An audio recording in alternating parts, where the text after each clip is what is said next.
Welcome to GDS049 WordPress and Content Management Systems. If you haven't done so already, please make sure that you download and print the syllabus so you can follow as I do this short demonstration. Again, welcome to GDS049. My name is Curtis Pembroke and I'll be your instructor for the course. I've been teaching at Mission College about 20 years. I start my 20th year. Actually, I started my 20th year this June. Boy. I teach in computer applications and graphic design, two departments. My area of expertise is e-learning development and creating multimedia and animations for learning. And in graphic design, I teach web animation. Just recently started teaching After Effects and JavaScript programming. And occasionally, of course, I teach WordPress. My contact information is listed here in the syllabus. You can reach me via Canvas mail or our discussion forums, which I'll talk about a little bit later. I won't be on campus. None of us will be on campus because of COVID, and so we'll be doing everything online. This course is entirely online. There are no face-to-face requirements whatsoever. We will once in a while have webinars that I would like you to attend, and it might be, depending on what's going on, a special topic or something that we've covered in the lectures or what have you. It's really important that you work through the orientation materials by 6/11, so I know you're officially enrolled, and that means you need to basically do everything like watch the video, complete the survey, etc., and post to the forums as required, and that way I know you're officially enrolled in the course. I'm not going to make it reading by Curtis, so I'm just going to highlight the important parts of the syllabus.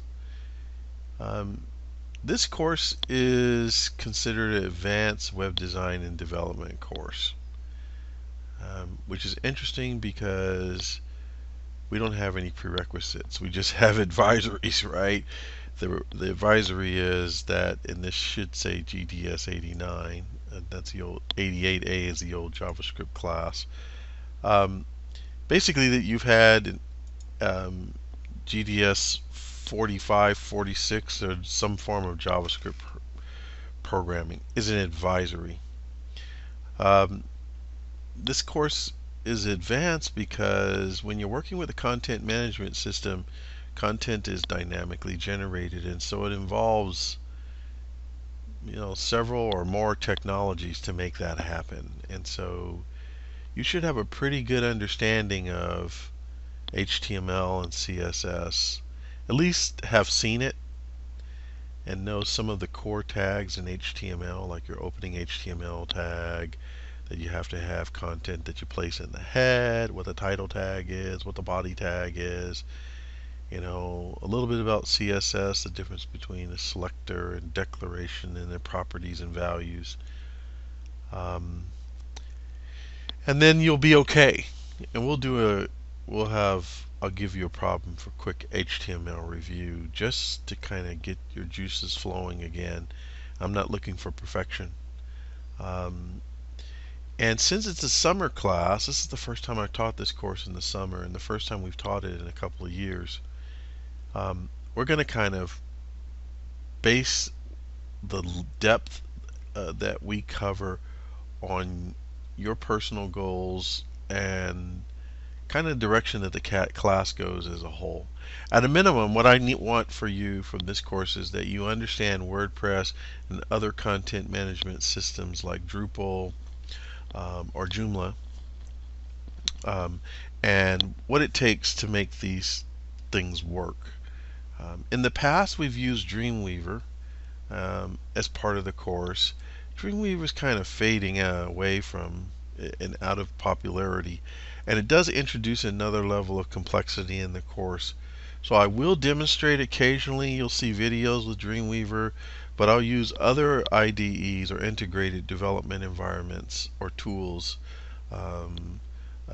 such as Brackets, Sublime Text, etc., and Visual Studio Web. to demonstrate some of the videos and techniques that we'll cover, technologies that we cover in this class. My goal for you at the end of this, it's going to be a quick, like, what, 8 weeks? We're almost together here. 6 or 8 weeks. Here, I have to look at the schedule. But my goal is that you understand what a content management system is and how it works and when to use it for your own web development projects. And that you'll be able to build a dynamic site using an integrated development environment like Dreamweaver, Visual Studio Code, which I called Web earlier. That was originally what they were calling it. And using content management systems. You're going to know a little bit about PHP and what that is and how to create a child theme in WordPress. So at a minimum, you're going to understand WordPress, content management systems, and how to create a child theme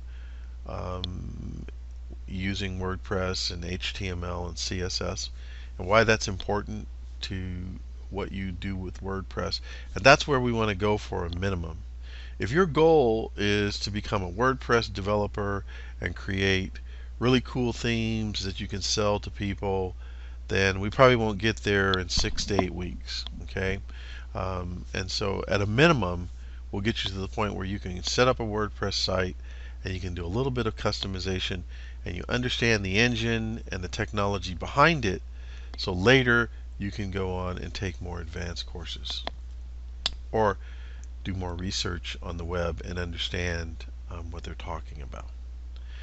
There are no required textbooks, although I strongly recommend that you get the WordPress all-in-one for dummies, and you can get access to an e-version of it at O'Reilly.com, and I have instructions at the bottom of the syllabus that tell you how to do that.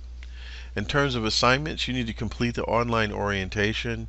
You have participation, which is group discussions, lab projects, up to 6 projects to complete, and then for a final project, I need to see at least the skeleton of a WordPress site that you've constructed.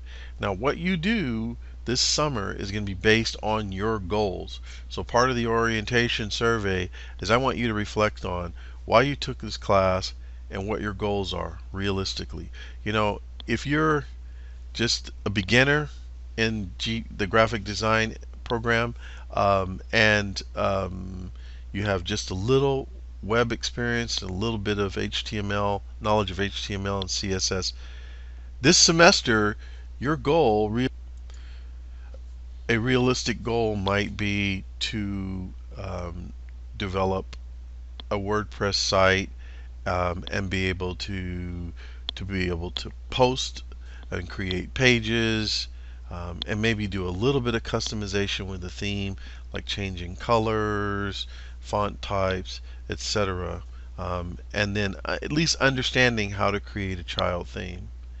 And if you're more advanced, then you might want to do a little more. But at a minimum, these are the things that I want to see you accomplish this summer. Under our schedule, it's pretty straightforward. I'm teaching 2 summer classes, so yeah, so we're here for like 7, almost 8 weeks. The schedule here is going to be really tight, and there's a lot to cover. For this week, you're going to get through the orientation. We'll talk about resources and tools, and there are a lot of resources on WordPress out there. You can get information on lynda.com. There's a site called WordPress Beginner that I encourage you to sign up for.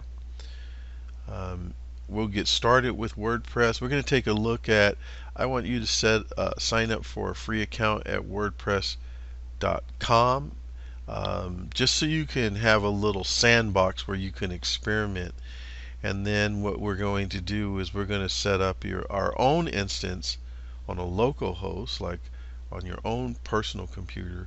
We'll set up an instance of WordPress, and that's where you're going to do most of your customization and playing and learning the concepts. I want you to sign up for WordPress.com and get the temporary access to the free site, so you kind of see how things work. And then after that, I want you to be done with it. Okay? And everything else you're going to do on the local host. But on the free side, you're going to see what it's like when someone posts to or comments on a post that you have in WordPress. You get an idea of how the templates work and the themes that are available to you. Once we go to the local host, then it gets really serious because we're going to spend some time learning PHP and MySQL. You can install WAMP and MAMP depending on whether you're on the Mac or the PC. Most of you are going to be on the Mac. And then we're going to talk about themes, theme customization, widgets and plugins. By the time we get to the fourth week, then we're going to really scale it depending on the class. Depending on your expertise, we will probably take a look in detail at some of the technology and the code and logic that goes into the WordPress codec.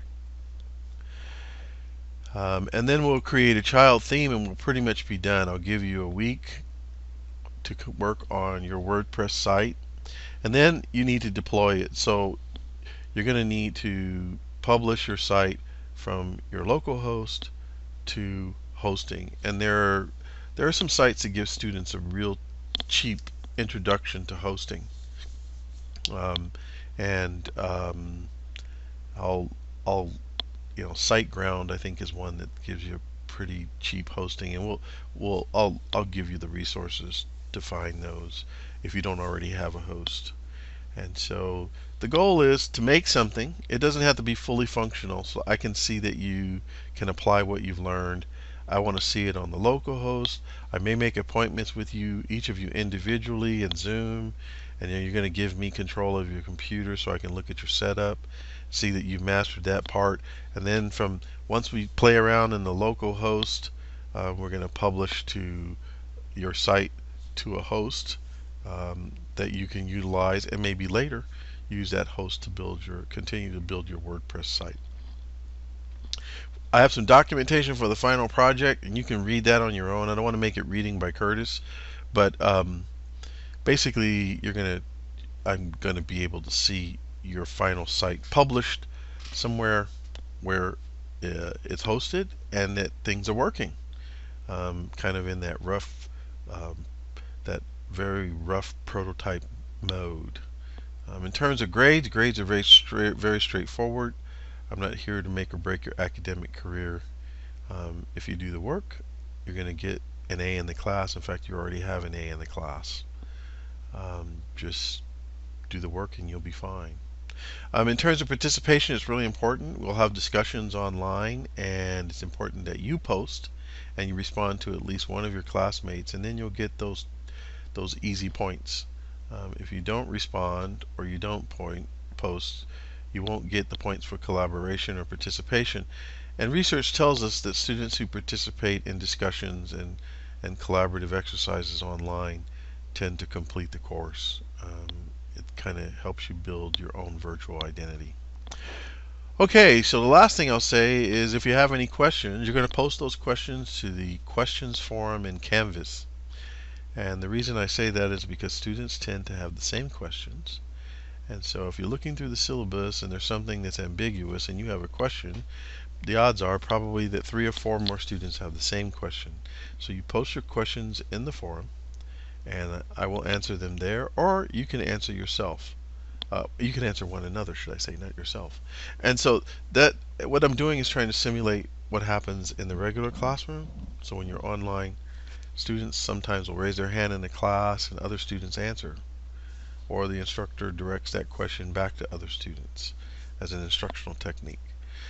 If you have a question of a personal nature, then that's when you'll send me a Canvas mail and I'll get to you. So for example, if you need to take an extra day or 2 on an assignment, then that's when you'll email me in Canvas and let me know. Just so you know, I automatically give you a 48-hour extension on all assignments except the final assignment, because I have to get the grades in shortly after the final is due. But you don't even have to email me and let me know. Okay, if you have any questions, post your questions in the question forum.